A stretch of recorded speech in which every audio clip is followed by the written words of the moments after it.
মা প্ৰথমে চাহ বাগিচাত পাত ছিঙিছিলে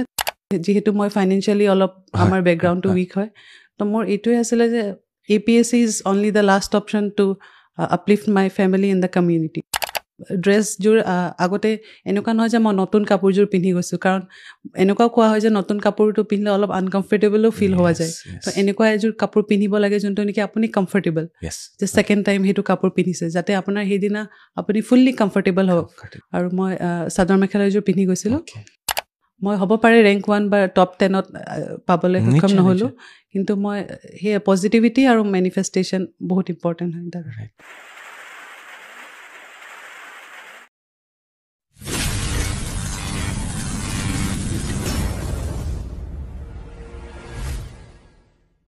মোৰ বহুত ভাল লাগিছে আজি বহুত বছৰ আজি কষ্টৰ মই ফল পাইছোঁ খুবেই ভাল লাগিছে আমি দেখিছোঁ দেউতাও বাগানতে চাকৰি কৰিছিল মাও বাগানতে চাকৰি কৰিছিল তো দেউতাৰ বহুত সপোন এটা আছিল যে মই নিশ্চয় এদিন সফল হ'ম আৰু তেওঁৰ যোনখিনি মটিভেশ্যন তেওঁ যোনখিনি মোক সাহস দিছিল আজি মই ভাবোঁ সেই সাহসৰ ফলটো আজি মই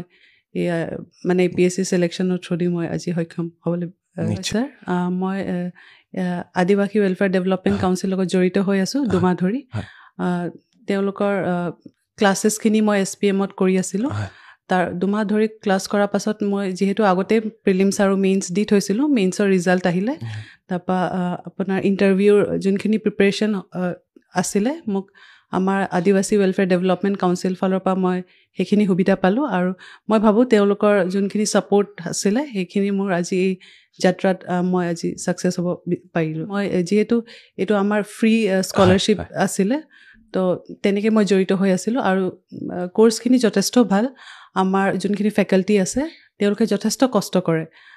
তেওঁলোকে বিচাৰে যে ষ্টুডেণ্ট এটাৰ কেতিয়াও ডাউট এটা থাকিব নালাগে আৰু তেওঁলোকৰ কষ্ট দেখি আমি নিজেই এটা মটিভেট হৈ যাওঁ যে যদি ছাৰসকলে ইমান কষ্ট কৰিব পাৰে আমি নিশ্চয় পাৰিম তেওঁলোকৰ মানে এই জাৰ্ণিটোত মোৰ প্ৰতি কণ্ট্ৰিবিউশ্যন বহুত আছে মই মনফৰ্ড স্কুলত পঢ়িছিলোঁ ইংলিছ মিডিয়াম স্কুল আৰু তাতে মই 2011ত মেট্ৰিক পাছ কৰিছিলোঁ মোৰ পাৰ্চেণ্টেজ আপোনাৰ 78.8 আছিলে মই 5টা বিভাগত লেটাৰ পাবলৈ সক্ষম হৈছিলোঁ তাৰপিছত মোৰ হায়াৰ ছেকেণ্ডেৰী মই লিটিল ফ্লাৱাৰ হাইস্কুল ডিব্ৰুগড়ৰ পৰা গ্ৰহণ কৰিলোঁ তাতে মোৰ 3টা ছাবজেক্টত লেটাৰ আছিলে তাৰপিছত BSc ডিগ্ৰী মই শিৱসাগৰ কলেজৰ পৰা পাছ কৰিছোঁ মোৰ এগ্ৰিগেট আপোনাৰ 76.6% আছিলে অসমৰ ছোৱালী আৰু মোৰ লগৰখিনি প্ৰায় অসমীয়া আৰু মই নিজে সমাজখিনিও অসমীয়া প্ৰায় আৰু চাহ বাগিচাত থকা সেইকাৰণে মোৰ এই ফ্লুৱেঞ্চি যোনটো কৈছে আপুনি মই সেই তাৰ পৰাই পাইছোঁ দাদা মা প্ৰথমে চাহ বাগিচাত পাত ছিঙিছিলে তাৰপাছত তেওঁক যোনটো আমাৰ ক্ৰেষ্ট হাউচ থাকে তাত CHB হিচাপে কৰিছিলে তাৰপাছত দেউতা আপোনাৰ LP স্কুলৰ হেডমাষ্টাৰ আছিল বাগিচাতে আমাৰ নাহতলী চাহ বাগিচাত তেওঁ নিজেই এজন বহুত কষ্ট কৰি মেট্ৰিক পাছ কৰিছিল তেওঁ গাঁৱৰ আছিল বহুত চিম্পল ফেমিলি বেকগ্ৰাউণ্ড আছিল মা আৰু দেউতাৰ তেওঁলোকে যোনখিনি কষ্টৰ আঁৰত তেওঁলোকে যোনখিনি সফলতা পাইছিল তো সেইখিনি সদায় আমাক কয় নিজৰ ষ্ট্ৰাগলখিনি আমাক সদায় শ্বেয়াৰ কৰে তো এই ষ্ট্ৰাগলখিনি আমি যিহেতু অলপ কমেই পাইছোঁ তেওঁলোকৰ পৰা তো সেইখিনি মানে তেওঁলোকে সদায় কয় যে তুমিও পাৰিবা আৰু তুমি কৰা আমি যি পাৰিম তোমাক দিম কিন্তু তুমি এদিন কষ্ট কৰা এদিন নিশ্চয় তুমি সফল হ'বা হয় মই 2021 চনত মই প্ৰথম APSC পৰীক্ষা দিছিলোঁ প্ৰথম পৰীক্ষা দিয়ে মোৰ প্ৰিলিমছ মেইনছ ক্লিয়াৰ হৈছিল তাৰপাছত মই ইণ্টাৰভিউ দিছিলোঁ ইণ্টাৰভিউত মই ক্লিয়াৰ কৰিব নোৱাৰিলোঁ তেতিয়া মই বহুত ডিপ্ৰেছ হৈ গৈছিলোঁ ডিম'টিভেট হৈ গৈছিলোঁ ষ্টিল আৰু মই ট্ৰাই কৰিলোঁ যে নেক্সট এটেম্প দিয়া যায় নেক্সট এটেম্প যেতিয়া দিলোঁ আকৌ মোৰ প্ৰিলিমছ মেইনছ ক্লিয়াৰ হ'ল ইণ্টাৰভিউত থাকি গ'ল তো তেতিয়া মানে মোৰ নিজৰ ওপৰত এটা ছেল্ফ ডাউট যোনটো আহি গৈছিল যে মই কষ্টখিনি যিহেতু মোৰ তেনেকৈ আগতে অলপ গাইডেঞ্চটো কম আছিল তো মই ভাবিছিলোঁ যে মই ভাল ৰাস্তাত গৈ আছোঁ নে মোৰ জাৰ্ণিটো কিবা এটা ভুল কৰি আছোঁ নে তো সেইটো ছেল্ফ ডাউট বহুতখিনি আহিছিল তাৰপিছত ঘৰৰ দাদা মা তেওঁলোকৰ উৎসাহ আৰু বাকী ছিনিয়ৰ্ছ আৰু দাদাসকলৰ ছাপৰ্টে মানে মোক ক'লে তুমি আৰু এবাৰ দিয়া কষ্ট কৰা 200% দিয়া আৰু নিশ্চয় তুমি চাবা ছাকচেছ হ'বা আৰু আজি মই আপোনালোকৰ ওচৰত আছোঁ আমাৰ দেউতাৰ যোনখন স্কুল আছিলে সেইখন আপোনাৰ ধৰক 3 to 4 কিলোমিটাৰ দূৰত আছিলে তেওঁ সদায় ঘৰৰ পৰা চাইকেল মাৰি যায় স্কুল মানে আপোনাৰ তেওঁ বয়স হৈছিল ষ্টিল তেওঁ যদি সেইটো কষ্ট কৰিব পাৰে মইতো পঢ়িবহে পাৰে লাগিব তো তেওঁলোকৰ কষ্ট ঘৰত যোনখিনি দেখিছোঁ মই পঢ়া সময়ত মায়ে সদায় ছাপৰ্ট কৰে মোক কেতিয়াও মানে পাকঘৰ কাম কৰিব নিদিয়ে তো তেওঁলোকৰ যোনখিনি কষ্ট সেইটোৱে মোক বহুতখিনি মটিভেট কৰিছিলে আৰু বাকী কষ্ট আছে যিহেতু মই ফাইনেন্সিয়েলি অলপ আমাৰ বেকগ্ৰাউণ্ডটো উইক হয় তো মোৰ এইটোৱে আছিলে যে APSC is only the last option to uplift my family in the community. Definitely. So I had only this last option. So মই ভাবিলো যে এই অপশ্যনটো মই ডেফিনেটলি মানে এইটো এচিভ কৰিবই লাগিব সেইখিনি মানে ষ্ট্ৰাগলখিনি আজি মই ভাবোঁ যে সেই ষ্ট্ৰাগল থকাৰ কাৰণে আজি মই এইটো ক্লিয়াৰ কৰিব পাৰিছোঁ মই সেই ষ্ট্ৰাগল দিছে ভগৱানে মই তাৰ কাৰণে বহুত গ্ৰেটফুল আৰু থেংকফুল মই এইটো ক'ব বিচাৰিছোঁ এতিয়া আমাৰ জনগোষ্ঠীৰ মানুহখিনি বহুতখিনি ওলাই আহিছে আৰু সেইটো নিশ্চয় সময় লাগিব কিন্তু মই ভাবোঁ মোৰ বিশ্বাস যে মোৰ নিচিনা আৰু 10জন ওলাই আহিব আৰু এদিন আমাৰ সমাজখন আগবাঢ়ি যাব ইণ্টাৰভিউ আপোনাৰ 25 নৱেম্বৰত হৈ গৈছিল তাৰপাছত মই ৰাতিপুৱা উঠিলোঁ মই ড্ৰেছযোৰ আগতে এনেকুৱা নহয় যে মই নতুন কাপোৰযোৰ পিন্ধি গৈছোঁ কাৰণ এনেকুৱা কোৱা হয় যে নতুন কাপোৰটো পিন্ধিলে অলপ আনকমফৰ্টেবলো ফিল হোৱা যায় তো এনেকুৱা এযোৰ কাপোৰ পিন্ধিব লাগে যোনটো নেকি আপুনি কমফৰ্টেবল যে ছেকেণ্ড টাইম সেইটো কাপোৰ পিন্ধিছে যাতে আপোনাৰ সেইদিনা আপুনি ফুল্লি কমফৰ্টেবল হওক কাপোৰ বা চেণ্ডেলে হওক সেইখিনি ডিষ্ট্ৰেক্ট কৰিব নালাগে ইণ্টাৰভিউ মোৰ পাছবেলা আছে মোৰ পেনেলত major retired Bhaskar Kalita sir আছে তেওঁৰ লগত আৰু দুগৰাকী আছে ইণ্টাৰভিউৰ মোৰ প্ৰথমে কুৱেশ্যনটো হৈছিল যিহেতু মই ডিব্ৰুগড়ৰ হয় তো তেওঁলোকে মোক ডিব্ৰুগড় কুৱেশ্যন সুধিছিল যেনেকুৱা আপোনাৰ ডিব্ৰুগড় কিহৰ কাৰণে মানে ফেমাছ বা why Dibrugarh is known as one of the richest state of Assam Dibrugarh ডিষ্ট্ৰিক্টত বহুতখিনি চাহ বাগিচা আছে সেই আনচাৰটো দিলোঁ আৰু আমাৰ অইল ইণ্ডাষ্ট্ৰী যোনটো হেডকোৱাৰ্টাৰ্ছ দুলীয়াজানত আছে সেইটো ক'লোঁ তাৰপিছত কুৱেশ্যন মোৰ যিহেতু মই চাহ বাগিচাৰ হয় তেওঁলোকৰ কুৱেশ্যনটো চাহ বাগিচাৰ ওপৰত আহিল আৰু মোক স্মল টি গ্ৰ'ৱাৰ্ছৰ কথা সুধিছিল আৰু তেওঁলোকৰ যোনখিনি চাহ উদ্যোগ আৰু সেইখিনি মানে কেনেকৈ ইম্পেক্ট কৰিছে আমাৰ অসম ইকনমিৰ তো সেইখিনি কথা সুধিলা আৰু তাৰ চলিউশ্যনছ তুমি কি ভাবা 2019 চনৰ পৰা মই জড়িত হৈ আছিলোঁ প্ৰিপেৰেশ্যনত মই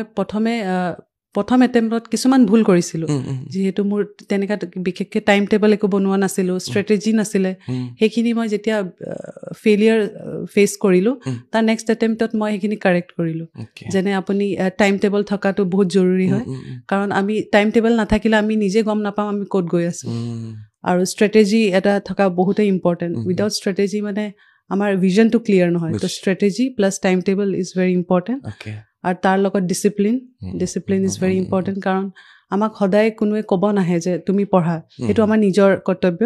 আৰু সদায় আমি সেই ডিচিপ্লিন পাৰ্চিভিয়াৰেঞ্চ আৰু হাৰ্ডৱৰ্ক এই তিনিটা বস্তু বহুত ইম্পৰ্টেণ্ট আৰু মই এইখিনি কৰিছিলোঁ আৰু আজি ছাকচেছ হ'বলৈ সক্ষম হৈছিলোঁ 5 to 5:30 উঠি যাওঁ সদায় আৰু মোৰ 10:30 11লৈকে মই আৰু এইটো নহয় যে অকল পঢ়ি থাকিব লাগে ৰেষ্টটো এনাফ ল'ব লাগিব মই নিজেও এক্সাৰচাইজ কৰিছিলোঁ যিকোনো এটা ফিজিকেল এক্টিভিটি কৰিব পাৰে আপুনি য়োগা হওক এক্সাৰচাইজ হওক মানে আমি যিহেতু ভাগৰি যাওঁ তাৰ মাজৰখিনি মানে এটা নিজৰ কাৰণে সময় উলিয়াব লাগে আৰু শ্লিপ ইজ ভেৰি ইম্পৰ্টেণ্ট 7 ঘণ্টা হ'বই লাগিব কৰিবলৈ কিন্তু মোক ছিনিয়ৰ কেইজনে ক'লে যে মেনিফেষ্ট কৰাত কি আছে পজিটিভিটি তুমি যদি নিজকে ৰেংক 1 ভাবা তুমি নিশ্চয় তাৰ ওচৰা-ওচৰি কিবা পাবাই তো মই নিজে মেনিফেষ্ট কৰিছিলোঁ মই হ'ব পাৰে ৰেংক 1 বা টপ 10ত পাবলৈ সক্ষম নহ'লোঁ কিন্তু মই সেই পজিটিভিটি আৰু মেনিফেষ্টেশ্যন বহুত ইম্পৰ্টেণ্ট হয় মই ইউনিভাৰ্ছক বিশ্বাস কৰোঁ কাৰণ আমি যি ভাবোঁ যি মেনিফেষ্ট কৰোঁ সেইখিনিয়ে হয় যিহেতু এইটো এটেম্পটত মই বিশ্বাস কৰিছোঁ কাৰণ মই নিজে সদায় ডায়েৰী লিখিছিলোঁ ডায়েৰী লিখাটো মোৰ কাৰণে বহুত হেল্প কৰিলে কাৰণ সদায় এনেকুৱা লগ নাছিলে বা চব কথা মা দেউতাৰ লগতো শ্বেয়াৰ কৰিব নোৱাৰোঁ তো মই সদায় ডায়েৰী লিখিছিলোঁ আৰু তাতে মই সদায় মেনিফেষ্টেশ্যন মোৰ এটা লিষ্ট আছিলে মই এইখিনি কৰিম আৰু এইটো বছৰত মই ক্লিয়াৰ কৰিয়ে এৰিম তো সেইখিনি আজি মোৰ নিজে লিখা ডায়েৰীখন মোৰ পঢ়ি নিজেই ভাল লাগিছে দাদা মোৰ ৰিটাৰ্ণটো আপোনাৰ বামুণী ময়দানত হৈছিল গুৱাহাটী জুলাই মাহত হৈছিল 3 দিনৰ পৰ্যায় হয় এক্সামৰ আমি নিজৰ এডমিট কাৰ্ড লৈ যাব লাগে এইবাৰ যিহেতু বহুতেই বেছি গৰম আছিল তো পানী তেওঁলোক এলাউ কৰিছিল আৰু যিকোনো বল পেন ব্লু অৰ ব্লেক বল পেন ইংক আৰু জেল পেন এলাউড নাই আৰু সেয়া 3 ঘণ্টাৰ পৰীক্ষা হয় আগবেলা 3 ঘণ্টা পাছবেলা 3 ঘণ্টা তেনেকৈ আপোনাৰ হয় 3 দিন কণ্টিনিউৱাছ মই তেনেকৈ একো খোৱা নাছিলোঁ কিন্তু চকলেট এটা থৈছিলোঁ লগতে নিজৰ মাইণ্ডটোক ঠাণ্ডা কৰি থ'বলৈ আৰু ভালকৈ মই ব্ৰেকফাষ্টটো মই ভালকৈ কৰি গৈছিলোঁ যিহেতু বহুতেই গৰম আছিলে মই এনেকুৱা দেখিছোঁ কিছুমানে ব্ৰেকফাষ্ট মানে টেনশ্যনত স্কিপ কৰি গৈছে যে এইটো কেতিয়াও কৰিব নালাগে মোবাইলৰ পৰা বহুতখিনি সহায় পাইছিলোঁ যেনেকৈ আপোনাৰ ইউটিউবতে হওক কিছুমান নিউজ পেপাৰ এনালাইচিছ চাইছিলোঁ মই আৰু টেলিগ্ৰাম চেনেলটো বহুত ইম্পৰ্টেণ্ট কাৰণ আপোনাৰ বহুতখিনি মেটেৰিয়েলছ তাত পোৱা যায় সেইখিনি মই ভাবোঁ যে মোবাইলৰ যোনটো আমি ৰাইট ইউজ যদি কৰিব জানো নিশ্চয় এইটো এজন এক্সপেৰিয়েণ্টক হেল্প কৰিব আৰু মই তাৰে এটা উদাহৰণ মই যিহেতু এতিয়া পাব্লিক ছাৰ্ভেণ্ট তো তেওঁলোকৰ মই প্ৰব্লেমখিনি শুনিম আৰু মই যিমানখিনি পাৰিম মোৰ ফালৰ পৰা চেষ্টা কৰিম তেওঁলোকৰ যিখিনি সমস্যা থাকে সেইখিনি সমাধান কৰিবলৈ মোৰ ফালৰ পৰা এটাই মেছেজ থাকিব যে নাথিং ইজ ইম্পচিবল আৰু হাৰ্ডৱৰ্ক ইজ দ্য কি মই নিজে বহুত কষ্ট কৰিছিলোঁ মই নিজে এভাৰেজ ষ্টুডেণ্ট আছিলোঁ যোনখিনি মোৰ স্কুলৰ ৰিজাল্টৰ যোনখিনি ছাকচেছ হয় সেইখিনি মই কষ্ট কৰিহে পাইছোঁ আৰু ফেমিলি বেকগ্ৰাউণ্ড এনেকুৱাও নহয় যে মানে কোনোবা গভৰ্ণমেণ্ট চাকৰিয়াল বা তেওঁলোক জেনেটিকেলি যোনটো এটা থাকে জিন্সত আছে চোকা হ'বই সেইটো আমাৰ কোনো ধৰণে নাছিলে দেউতা নিজে মেট্ৰিক পাছ মা ক্লাছ 7লৈকেহে পঢ়া